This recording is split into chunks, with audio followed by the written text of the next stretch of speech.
Welcome to The Explainer. Today we're diving into one of the biggest questions out there. How do we find meaning in our lives? Is it through faith, through tradition, or is it through reason and what we can see and observe for ourselves?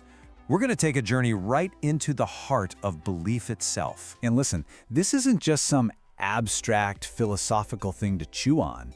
The answer to this question, it literally shapes our laws, our communities, our personal values, even how we see our place in the cosmos.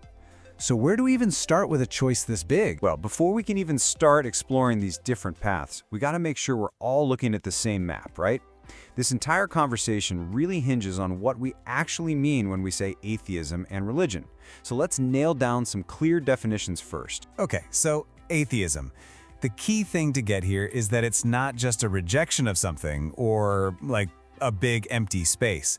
No, it's framed as a proactive worldview, one that's built on a foundation of reason, of science, and the actual evidence we can see and test in the world around us. Now, religion, on the other hand, it offers a framework built on something that goes beyond what we can observe. It's built on faith. It gives you a kind of spiritual and moral compass, providing answers to those huge life questions through a belief in a higher power and through long-established traditions. And this right here is why this conversation is so incredibly important.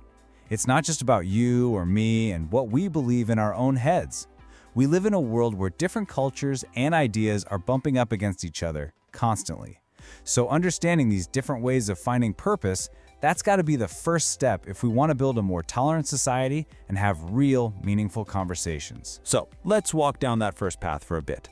The path of reason. What does a life guided by reason actually look like day to day? What are the main ideas, the core principles of an atheist worldview? So from this point of view, taking the path of reason can feel incredibly empowering. You've got the intellectual freedom to question everything.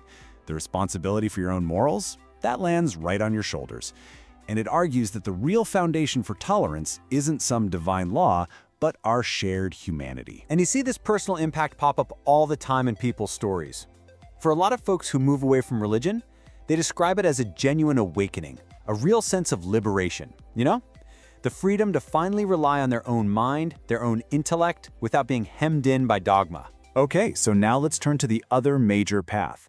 This is one that billions of people across the globe walk every single day.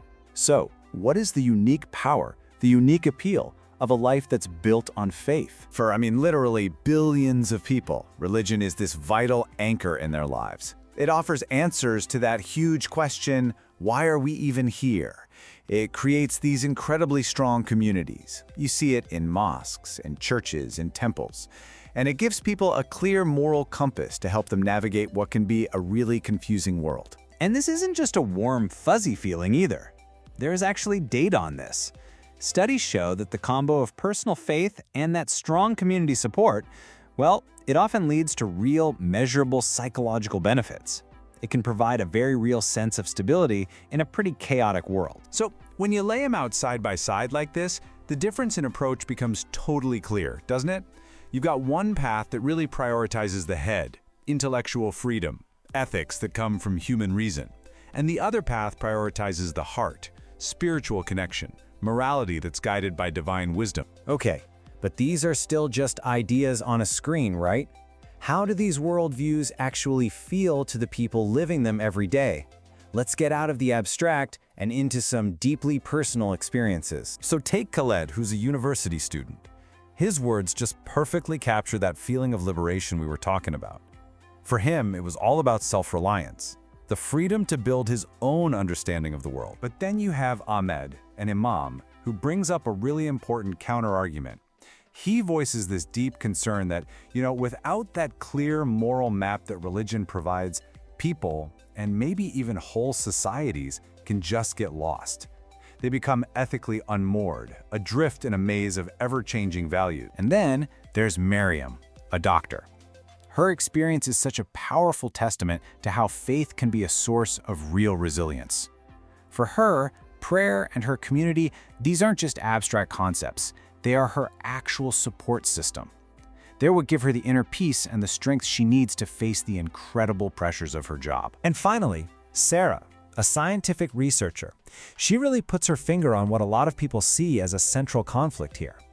From her perspective, looking at it scientifically, some religious texts seem to be a roadblock to free thinking. They create this tension with modern scientific discoveries. And this is where the whole debate really snaps into focus, right?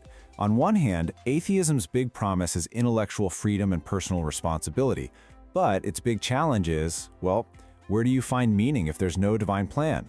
On the other hand, religion offers that profound sense of purpose and community, but it has to answer to the criticism that it can sometimes restrict free thought.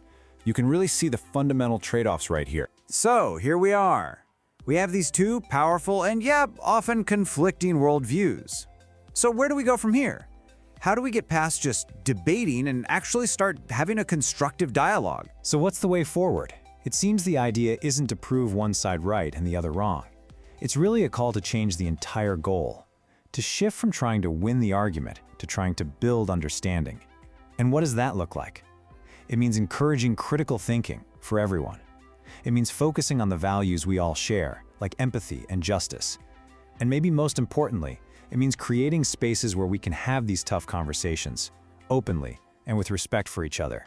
And maybe the biggest takeaway of all is that this conversation is, well, it's alive. It's not over, not by a long shot. As our world keeps changing, you can bet that both of these worldviews are going to keep changing and evolving right along with it.